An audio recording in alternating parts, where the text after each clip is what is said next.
сәлем бәріңе. Бүгін мен өз қолыммен бал қосылған жұмсақ әрі хош иісті балды торт жасауды үйретемін. Қарапайым ингредиенттер: көп ақша құртудың қажеттілігі жоқ, ауызда тез еріп кететін нәзік торт. Ендеше кеттік. Алдымен 180 грамм сары майды табаға салып газға қоямыз. Үстіне 100 грамм қант қосып жақсылап араластырамыз.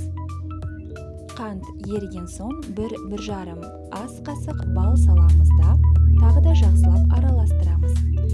Содан кейін үстіне жарты шай қасық сода қосып, үзіксіз араластыра отырып, қоспа қызғылт түске енгенше ұстаймыз.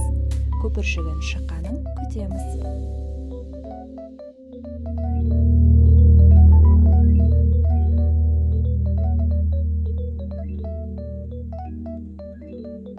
Осыдан кейін оттан алып қоспаны сәл суытамыз.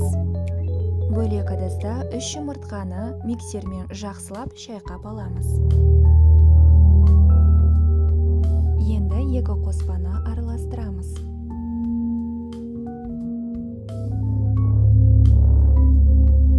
Осы ыдысқа 500 грамм ұн қосамыз. Осында разрыхлитель 0,5 шай қасық қосамыз.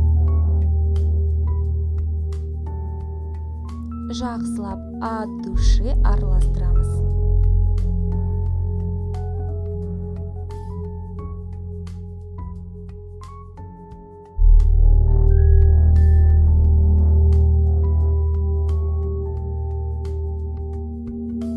Холодильникке шамамен 20-25 минутқа салып қоямыз. Холодильниктен шығарып алып, шамамен 5 бөлікке бөліп алып илейміз.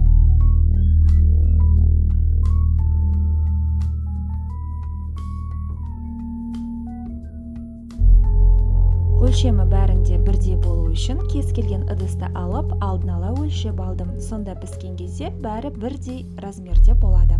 Және оны табаға салған кезде шанышқымен тесіп алдым. Бұл оның ісініп кетпеуіне мүмкіндік береді. Пешке 180 градусқа 2-3 минут қызарғанша қойып қойдым. Шыққан соң алдын ала өлшенген ыдысымыз арқылы әдемілеп кесіп шықтым. Енді арнайы начинкасын жасау үшін вареная сгущенка аламыз және оған сары майды қосамыз.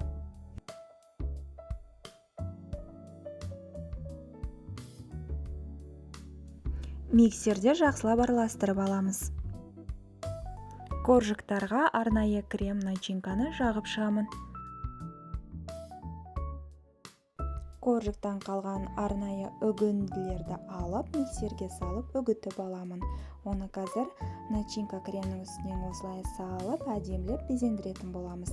Және бұның үстіне грецкий орехті де қойсаңыз болады, өте дәмді шығады. Міне осындай оп-оңай, ақша көп қажет етпейтін балды тортты жасадық.